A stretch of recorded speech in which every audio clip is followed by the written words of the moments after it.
कांग्रेस को मध्य प्रदेश विधानसभा चुनाव में मिली करारी हार के बाद भी ईवीएम मशीन पर हार का ठीकरा फोड़ रही है। छतरपुर में टीकमगढ़ लोकसभा सीट की बैठक लेने आए कांग्रेस विधायक और टीकमगढ़ लोकसभा प्रभारी फूल सिंह बरैया ने आरोप लगाया है कि ईवीएम मशीन की वजह से उनकी पार्टी चुनाव में हारी है।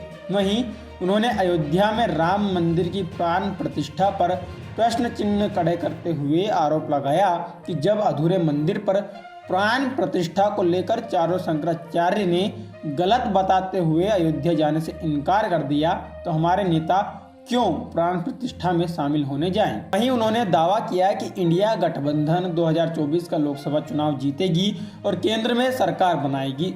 छतरपुर के राजीव भवन कांग्रेस कार्यालय में आयोजित बैठक में कांग्रेस के पदाधिकारियों के अलावा बड़ी संख्या में कांग्रेसी कार्यकर्ता मौजूद रहे।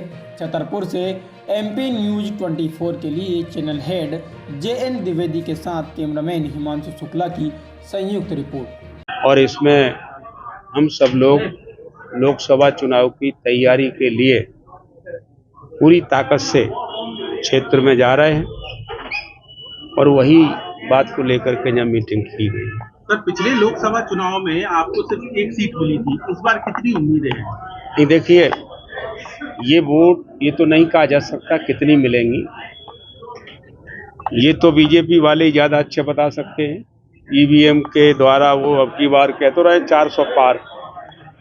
तो ये इलेक्शन है, अब इलेक्शन में अब रिजल्ट आएगा। जैसे कि आप ईवीएम मशीन पर बार बार विलन कर रहे हैं, तो क्या आप लोग ने ईवीएम को लेकर कुछ कार्रवाई की है क्या? ईवीएम से चुनाव ना हो। नहीं, देखिए, ईवीएम में तो ये कहा था कि वो लोग कह सकते हैं जिनको ईवीएम पर पूरी तरह से भरोसा है कितनी सीटें जीतेंगे।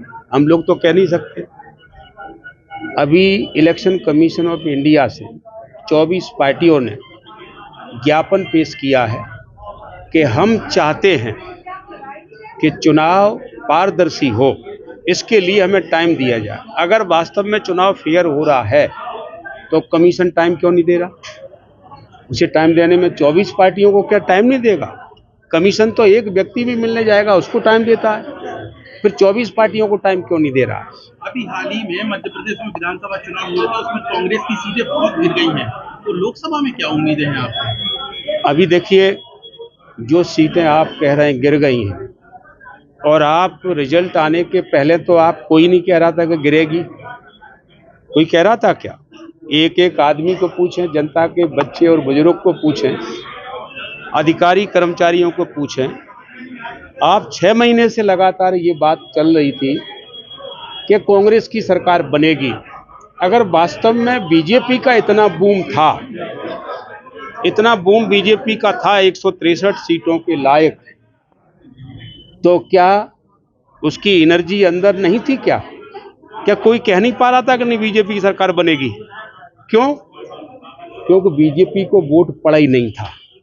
नहीं, तो जो कांग्रेस की सरकार, भाजपा की सरकार बनी, आपको कोई शंका है क्या उसमें कि इस तरीके से आई है? अरे, मेरे को क्या शंका है? इलेक्शन कमीशन खुद कह रहा है कि हम टाइम नहीं देंगे। ये क्या होता है भाई? हम पूछना चाह रहे हैं भाई, कोई बात नहीं, हम ये पूछना चाह रहे हैं कि हम जिसको वोट डाल रहे हैं, एक जर्मनी के मतदाता ने कोर्ट में याचिका लगाई और इस बात के लिए लगाई कि हम जो बटन दबाते हैं कुछ समय के लिए हमें एक चिन्ह दिखाई देता है, जैसे हमारे इंडिया में 7 सेकंड के लिए सिंबल दिखता है।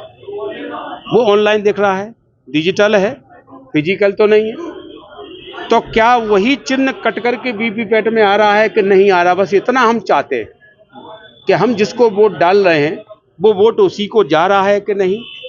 इतनी बार मांग की, जर्मनी के कोर्ट ने पारदर्शिता का चुनाव कराने के लिए कहा कि ईवीएम आज से खत्म की जाती है।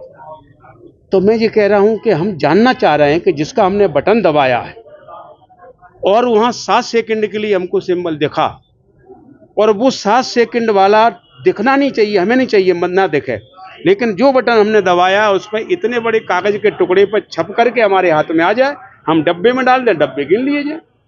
इतनी सी बात है। क्या पारदर्शिता के लिए क्या देश का कानून या देश की इलेक्शन कमीशन ऑफ इंडिया तैयार नहीं है क्या?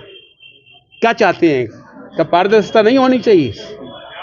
तो ये पारदर्शिता के लिए हमने बात की है, हमें कोई शंका नहीं, लेकिन हम जिसको बटन दबा रहे हैं वो वोट उसे जा रहा है कि नहीं, ये जानना चाह रहे हैं ना, इसके लिए वो करें। अयोध्या में रामलला की प्राण प्रतिष्ठा हो रही है, बीजेपी वाले घर घर जाकर के आमंत्रित कर रहे हैं, कांग्रेस इसको लेकर क्यों चुप है? नहीं, किसने बताया कांग्रेस चुप है? नहीं, ये गलत प्रचार कर रहे हैं आप। कांग्रेस पार्टी ने ये कहा, कांग्रेस पार्टी की कह रहे हैं कि जब 4 शंकराचार्य कहते हैं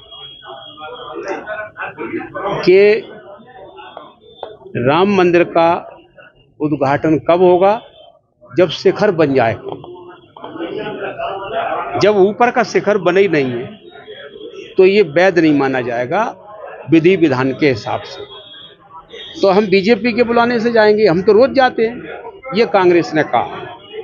तो बीजेपी के बुलाने से, बीजेपी के हैं लोकसभा चुनाव के लिए कांग्रेस किस तरीके से कार्यकर्ता में ऊर्जा फूंक रही है? हम लोग जगह जगह जा रहे हैं और इस बात को कह भी रहे हैं कि हम लोग पूरी तैयारी के साथ और पूरे देश भर में इसकी बड़ी प्रतिक्रिया है कि देश खतरे में है। ये तो जब पता चलेगा जब देश नष्ट हो जाएगा। तो संविधान बचाने के लिए, लोकतंत्र बचाने के लिए, देश बचाने के लिए हमें जो कुछ करना पड़ेगा कांग्रेस कुर्बानी करेगी, और कांग्रेस कुर्बानी कर भी रही है। और मैं समझता हूँ इस बार सरकार बीजेपी की नहीं बनेगी, इंडिया गठबंधन की सरकार बनेगी। आप चाहें तो लिख के रख भी सकते। मिलेंगे फिर अपन।